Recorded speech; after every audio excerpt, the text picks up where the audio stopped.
are you ready? Yeah. All right, so I'm going to show you how to light the Pilot. Basically, what most people do, it's a remote system, but it has a safety pilot control system. That's how the remote is actually able to operate. What most people do is they light their Pilot at the beginning of the winter season and keep it lit the entire winter season. For convenience sake, I can tell you right off the bat that Pilot itself is going to consume very, very little gas. It's going to burn between about 500 to 700 BTUs of gas, which is probably going to be about a gallon of gas every two and a half weeks or so. So very minuscule as far as gas consumption goes.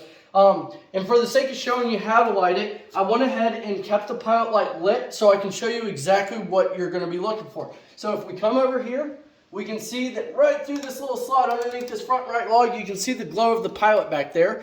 And that's exactly where our Pilot's going to be at.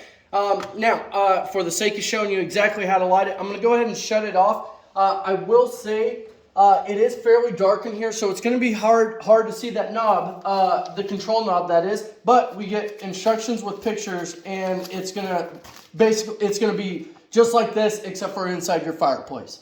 But anyways, so right off the bat, these are your lighting instructions. They do show your valve is laying flat. Now, we stand it up vertically.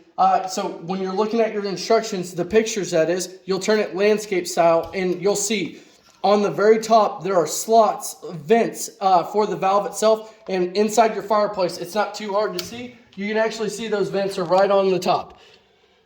Yeah, you can see that big time. All right, and then, so basically, all we're going to do is, your control knob is basically, it's basically telling the system how it's functioning.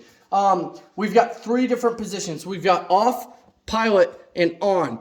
And sure enough, right at the 9 o'clock position, that is our functioning position. So when I shut off this Pilot just a second ago, I turned the word off to the 9 o'clock position. So that'd be turning the knob all the way clockwise to the right. And sure enough, the furthest right it will go is the off position pointing at 9 o'clock.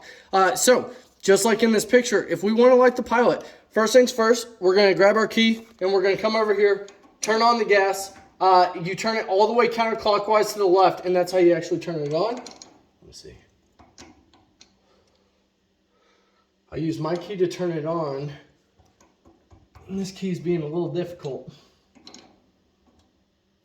Don't y'all have new keys at the shop? Yeah, at the shop. Worst case scenario, you can go by the shop or Home Depot or Lowe's. It is in season, so you can easily pick up a new key. I do see that it kind of has some marks on here as if they tried to get it on there and it wouldn't fit. Nowadays, the keys actually come universal 5/16/1/4 inch. And sure enough, I can show you.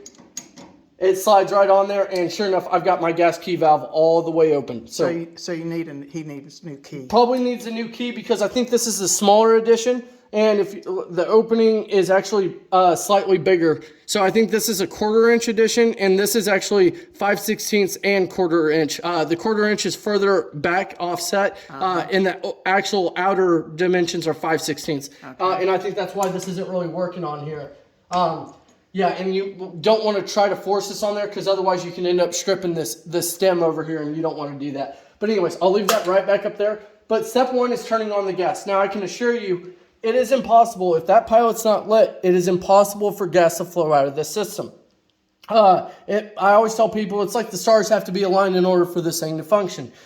So step 1 is going to be lighting the Pilot. We're going to turn this word Pilot to the 9 o'clock position. Currently we have off at 9, which would put Pilot at the 12 o'clock spot. So I'm just going to turn the word Pilot, which is, if we look in here, Pilot's at 12 o'clock. I'm just going to turn that word Pilot to the 9 o'clock position. I know it's hard to see, isn't it? Oh, there you go. Yeah, okay. Okay, so Pilot's at 12. I'm going to turn it to 9 o'clock, and that's going to be the Pilot position. Now, the first indication that you're in the correct spot, and I'm going to be quiet because you might be able to hear it, is the knob itself. When you get to Pilot position, the knob itself is actually going to pop. Number 1, usually you always will feel it pop into a groove physically. Now, as far as hearing goes, it's kind of a 50-50 shot if you'll actually hear it, but I'm going to be quiet. Yep. Did you hear that click? I heard it. All right, so that's the first indication you're in the right spot. The next indication, and I'm going to shine my lighter over here, is that this is the only place you can actually push in the knob. If you are in any other position, it will not push in whatsoever. So Pilot's at 9, I heard the click. I'm going to push it in, and sure enough, it pressed in about 1/2 inch. And then all I'm going to do is take my lighter and go right underneath this front right log until I get to my pilot. And sure enough, my pilot lit up. So, and let's see, So you can see your pilot right underneath that the front right side of that log. Once the pilot lights, you can go ahead and take out your lighter, but I'm still continuing to push in the knob for about 30 seconds. I gotta let it heat up and sense that the flame is lit.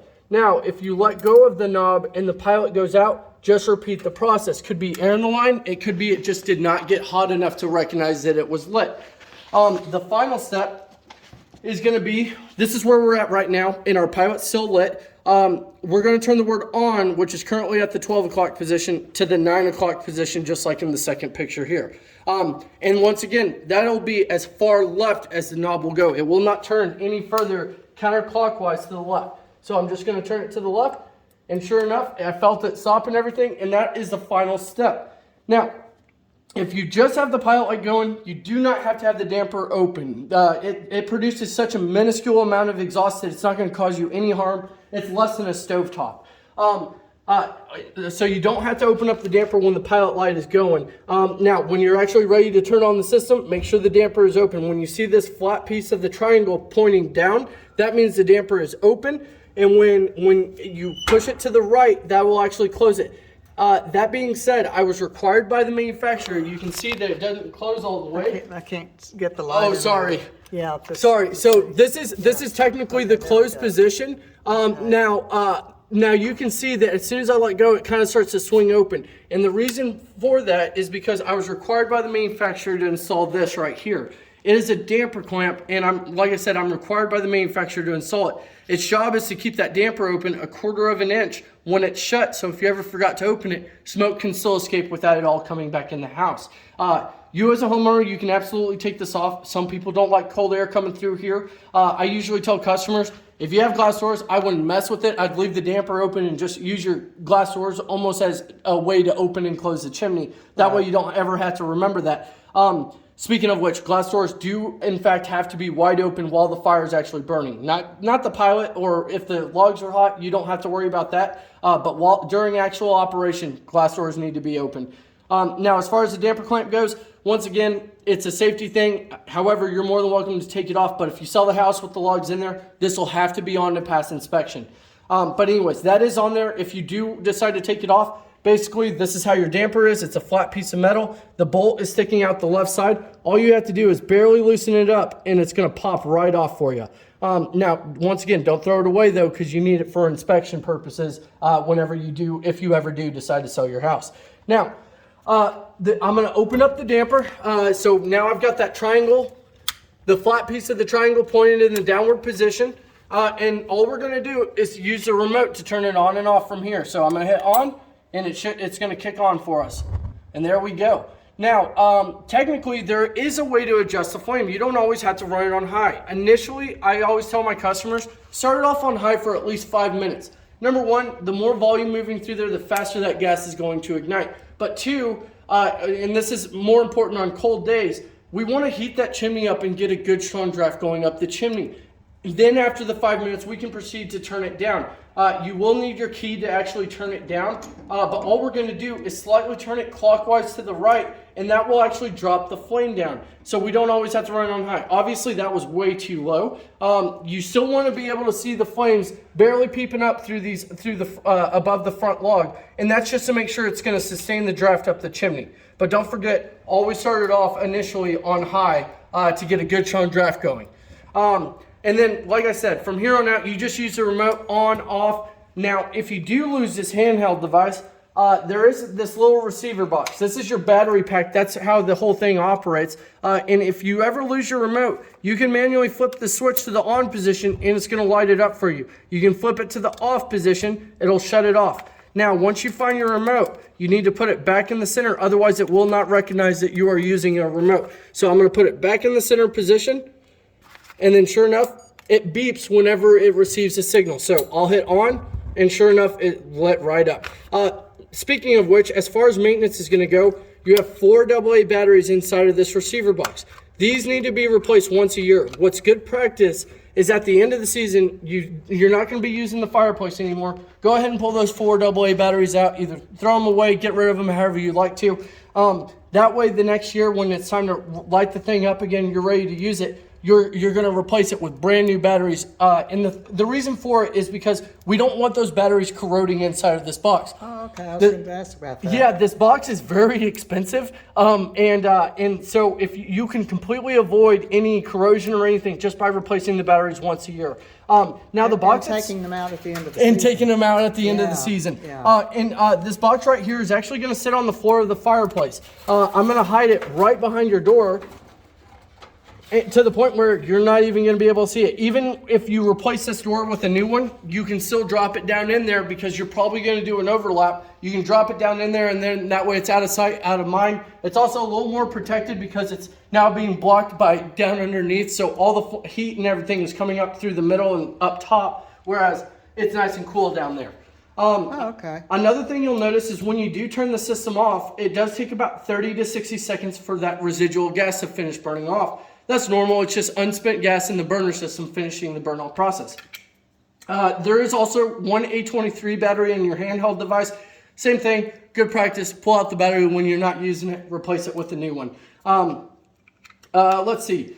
No sparks or anything. It's not necessary to close mesh. I will say usually closing the mesh will absorb some of the heat. Not very much when you're talking about kind of like a masonry fireplace or when the screen, I would say, is attached to an outer door. However, if the screen is actually attached to the fireplace itself, that's going to absorb closer to 30 to 40% of the heat. And it makes sense. It's all metal, so it all conducts throughout the whole fireplace, and that's how you're able to lose so much heat if you do close mesh.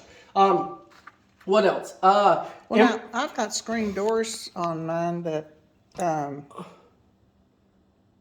we keep closed when we open the doors. And isn't that a safety thing? So that like the dogs wouldn't get to Yeah, technically, and it's all about what makes you feel more comfortable. Because technically, I have a lot of customers that are like, these gas dogs aren't putting out much heat, and it's because they're closing the mesh. And I'm like, well, it's not necessary to close the mesh.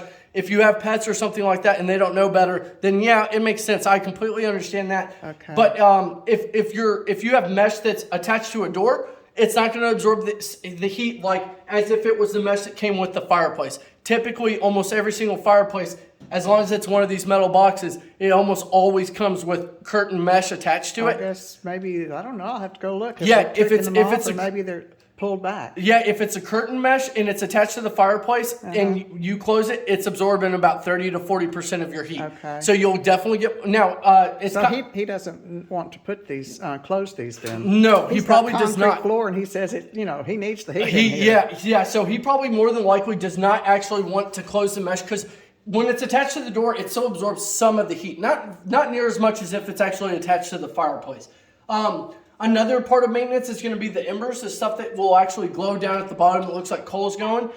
Those embers are going to last about 7 to 10 years depending on how often it's burned, and it's about $25 a bag to replace it. And that's pretty much it as far as maintenance goes. It's almost virtually maintenance batteries, and I mean it's not a lot. Your thermocoupler, which is part of your pilot, that will go out. That's a sensor, and it's nothing dangerous, but instead it's an annoyance. What happens is, and we like to see them last about 5 to 7 years minimum. It's a $45 part. But anyways, what ends up happening is you go to light the pilot and you hold it for 30 seconds, let go, the pilot shuts off. You try it again.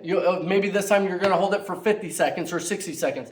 You'll hold it in, you'll let go, it'll go out. The older that sensor is what I'll refer to it as, the older that sensor gets, the longer it will have to be depressed in order for it to heat up enough for the valve to recognize it. And then, like I said, eventually it will get to the point where we'll have to replace it. If you get to the point where you're holding it in for I'd say a minute and a half and letting go and it's still going out, you can try cleaning up the rod with steel wool. That will definitely help prolong the life of it. But worst case scenario, call us out and we'll replace it. Like I said, it's a $45 part.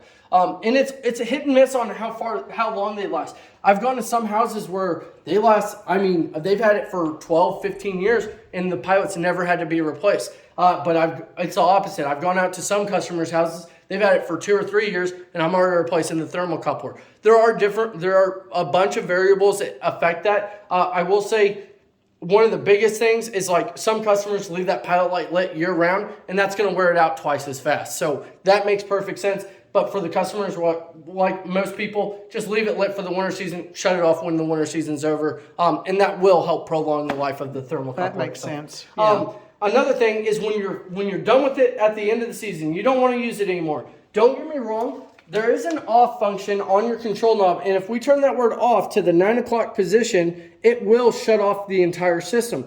I kind of look at that as an extra step that's unnecessary. What I prefer to do is come over to my gas key valve and shut off my gas. Once I turn off the gas, it's going to burn the residual gas that's sitting in my line. It's going to burn it through the pilot till the point where it's extinguished, and you'll see it. You'll see that flame just slowly go down, and then finally it's gone. And that's the easiest way. Like I said, it takes out an extra step of turning the system to off and then coming over here and turning this off, because it's good practice to go ahead and shut off your gas when you know you're not going to be using it for a prolonged period of time. And then when you're ready to go again next year, that's when you can go back down there, fiddle with the control knob to turn the pilot to 9 o'clock, turn on your gas, push it in, light your pilot, hold for 30 seconds, turn the word on to the 9 o'clock position, and then you're ready to go all over again. Yep, and that's it. Okay.